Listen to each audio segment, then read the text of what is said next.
사실은 앞에서 얘기하실 것들을 다 하셨어요. 은사치기도 해봤고 이혼도 시켜봤고 이만희 씨하고 맞술도 먹어봤고 다 해봤습니다. 근데 제가 신천지를 들어가게 된 동기는 사실은 신학교 다닐 때에 그 시연 신학교 무료 성경신학원이 이단이다 이렇게는 말을 해요. 그런데 뭘 가르치는지는 안 가르쳐 주더라고요. 근데 진짜 신천지를 갔는데 이거 열받는 거예요. 제가 조직신학이 있고 전도사임에도 불구하고 엎어칠 수 있는 능력이 없더라고요. 왜냐하면 정확하게 짜여진 틀 속으로 제가 이렇게 끌려 들어간 느낌이었어요.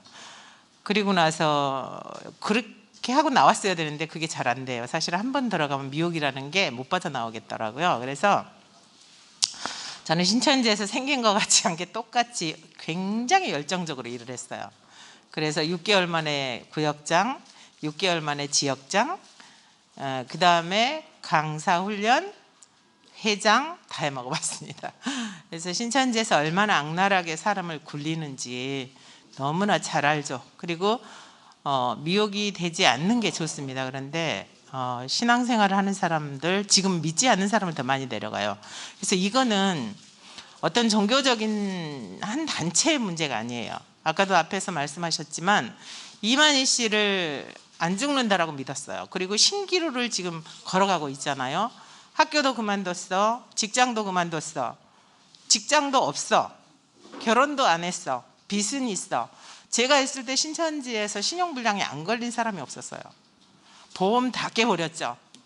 부모에게 버림받았죠. 갈 데가 없어요. 그러면 선택은 뭐예요? 자살이에요. 이거는요, 어떤 한 가정의 한 교회에 아니면 한국 교회의 문제가 아니에요. 대한민국 전체가 흔들릴 수도 있어요. 그래서 이거를 진짜로 여기 법을 알고 계시는 분들은 법제화를 정확하게 좀 해줬으면 좋겠다라는 바람이 굉장히 커요. 그리고 신변보호 요청서라는 것은 알게 모르게 신천지에서 영상으로 요즘 작성을 하더라고요. 근데 그렇게 신변보호 요청서를 써놓으면 어떻게 해요? 부모든 형제든 친척이든 이 아이를 신천지에서 죽여도 몰라요. 책임을 질 수가 없어요. 그런데 이런 단체를 그냥 교회 문제야, 종교 문제야라고 치부하기에는 너무나 피해가 크다는 거죠. 그래서 제가 이제 이 신천지에서 나와서 저는 상당히 오래전에 나왔어요. 제가 나올 때 어떤 일이 있었냐면 제가 이만희 씨를 이렇게 독대할 일이 많았어요. 왜 그랬냐면 집화장 하나가 제가 이제 회장이니까 보고를 받을 거 아니에요. 부녀회원 중에 거기는 여전도회가 아니고 부녀회라고 그러거든요. 그런데 하나를 건드린 거예요. 쉽게 말해서 성적으로 이제 폭력을 한 거죠. 그런데 이 사실을 남편이 알았어요. 남편이 신천지를 안 다니는데. 그러니까 이 여자를 도로 사거리에서 머리끄댕이를 끌고 질질질 끌고 다니면서 누구냐 이렇게 하니까 그 사람이다라고 불었어요. 그래서 이제 난리가 났겠죠. 제가 이만희 씨를 독대하면서 이 사람을 쫓아내 주든지 이걸 정확하게 짚어주라. 그리고 집화장 자리에서 내려달라. 아무리 하소연을 해도 안 돼요. 정말 제가 매주 쫓아다녔어요. 이만희 씨를. 매주 쫓아다녔는데 안 되더라고요. 그런데 그 무렵에 다른 집화장에 그런 사건이 있었다라는 걸 알았어요. 그래서 이게 뭐가 문제가 있구나. 그리고 이제 그 뒤를 파보기 시작했죠, 제가. 그리고 나서 정말로 강사들이 여자 청년 아이들을 얼마나 많이 상하게 하고 집화장이 그러고 심지어 이만희 씨가 전국에 스쳐드는 여인네가 있다는 걸 알게 됐어요. 근데 진짜 자살 제가 딱 자살 충동이 나더라고요. 죽어야 하나. 근데 문제가 뭐냐면요, 그렇게 해서 한번 속았잖아요. 그러면 나오면 정상적인 교회로 돌아갈 수가 없어요. 목사님 설교가 절대 안 들어와요. 그래서 제가 뭘 했겠어요? 다른 보혜사를 또 찾아갔어요. 다른 교주, 신천지에서 나와서 아류가 생긴 또 교주를 찾아간 거예요. 근데 거기 가서는 긴장을 하죠. 이제 저놈이 진짜인지 가짜인지. 그래서 제가 거기 2년 있다가 나왔고 신천지에서는 4년 이상 있었어요. 그런데 거기 가서 보니까 신천지에서 하는 짓을 똑같이 해요. 똑같이 했을 때 제가 아, 이게 사기 집단이구나. 그리고 나왔는데 어떤 생각이 드냐면요, 교리 상담을 안 했잖아요. 어디로 갈까? 진짜 하나님은 있을까? 죽어야 하나? 그럼 죽으면 나는 어디로 가지? 내 인생이 뭐야? 우리 아이들은 어떡하지? 애들이 그때 고3, 중3, 초등학교 6학년. 근데 엄마가 가출을 했어. 어떻게 될 것 같아요? 진짜 엉망이 됐어요, 엉망이. 우리 아이, 큰아이가 이제 서울대를 가려고 딱 계획을 했는데 엄마가 저한테 이렇게 얘기하더라고요. 엄마가 가출을 해도 좋은데 3개월만 시간을 주라. 수능을 볼 때까지. 제가 어떻게 할게요? 안 돼. 네 인생은 네가 살고 내 인생은 내가 사는 거야. 그 아이 서울대 못 갔어요. 왜냐하면 그런 가출한 엄마를 보고 아빠가 이제 아이들을 볶는 거죠. 그러니까 이게 가정적인 피해가 온 거예요. 그리고 나서 정말 많이 힘들었을 거예요, 아이들도. 근데 지금까지도 이제 한 번도 그런 내색을 안 하고 커져서 너무 감사한데, 그런 과정을 겪으면서 나와서 죽고 싶은 자살 충동을, 제가 벽에를 끌어안고 옥상에를 올라가면요, 이렇게 뒤로 떨어지면 딱 죽을 것 같아요. 이렇게 떨어지긴 너무 무섭고, 그리고 길을 걸어가면 내가 자살하는 건 또 무서우니까 저 차가 와서 나를 좀 치어서 딱 죽여줬으면 좋겠어요. 여러분들은 그 심정을 절대 몰라요. 그러니까 절대 들어가면 안 돼요. 이단에 빠지면 안 돼요. 근데 이거를 이 개인적인 문제라고 너무 방관시하는 거 죄라고 생각해요, 저는. 그래서 이제 저희 남편이 그런 저를 보고 폭력을 기가 막히게 휘둘렀어요, 저한테. 모르니까. 이단 사입이라는 것에 대해서 모르니까 폭력을 휘두르는데 저를 딱 이렇게 때려가지고 공원에다 집어내버리고 오는 거예요. 그 아침에 살아나면 집에를 오고 못 살아나면 응급실에 실려가고, 이런 상황을 반복하다가 이제 지금 제가 심호하고 있는 상록교회 이제 목사님을 찾아가게 된 거죠. 그래서 교리적으로 정리를 하고, 교리적인 정리를 하고 나서 후속에 어떤 치유를 안 하니까요, 또 그 자살 충동이 와요.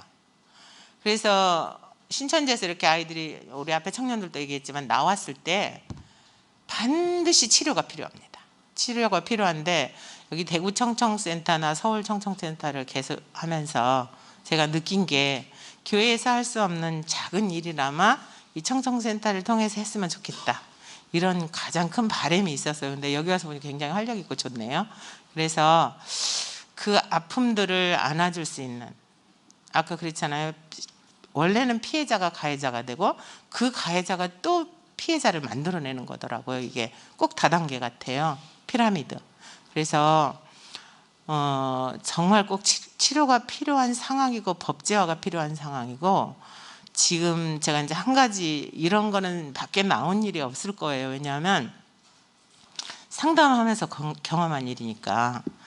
어떤 목회자 따님이 이제 저희한테 상담을 왔는데, 작은 아빠가 전도사, 강도사 시험을 보려고 준비하고 있었을 때예요. 그런데 이 아이를 데려오면서 그 작은 아빠가 이 딸이 사는 그 뭐죠? 애들 얻어놓고 사는데, 원룸, 거기를 이제 급습을 한 거죠. 그랬는데 이 아이 짐을 똥 털어왔더라고요. 털어왔는데 정말 이렇게 예쁜 비누값 같기도 하고 향수값 같기도 해요. 그래서 제가 이렇게 열어봤어요. 여러 개가 있어서. 그리고 명함이 건설회사 사장, 은행장, 뭐 농협 지점장, 무슨 하여튼 이 내노라는 명함이 얘가 한 70개 정도를 갖고 있는 거예요. 그리고 술집 명함이 그렇게 많았어요. 근데 이제 그 아버지한테 물어보니까 얘를 생활비를 전혀 안 대줬다는 거예요. 지가 해결해서 쓴다 그래서. 근데 보니까 그 미니 이쁜 가게 담배가게였어요. 담배값 너무 이쁘더라고요. 여러 개 가지고 있었어요. 그래서 그런 과정을 통과하면서 용돈을 조달하는 아이들도 있다라는 사실을 알게 된 거죠.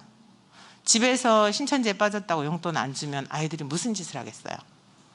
몇 천만 원 카드 빚졌다고 대부업체에서 빌렸다라고 통지 오는 부모님들 굉장히 많습니다. 그걸 시키거든요. 견딜 수가 없어요, 돈을 안 빌렸으면. 그러니까 그런 상황들이 이게 어느 한 개인 문제로 치부돼서는 안 된다고 저는 생각을 해요. 그리고 제가 15년을 이 일을 했는데 얼마나 많은 사건이 있었겠어요. 10분 동안에 다 말씀 못 드려요. 말씀 못 드리는데 어찌됐든 이 청청센터를 통해서 그런 아이들, 그 아이가 가해자이면서 피해자이고 그 피해자 입장에 섰을 때 그 상실감, 아픔. 제가 지금 어떤 강의를 해도 안 떨었는데 제가 지금 심장이 엄청 떨려요.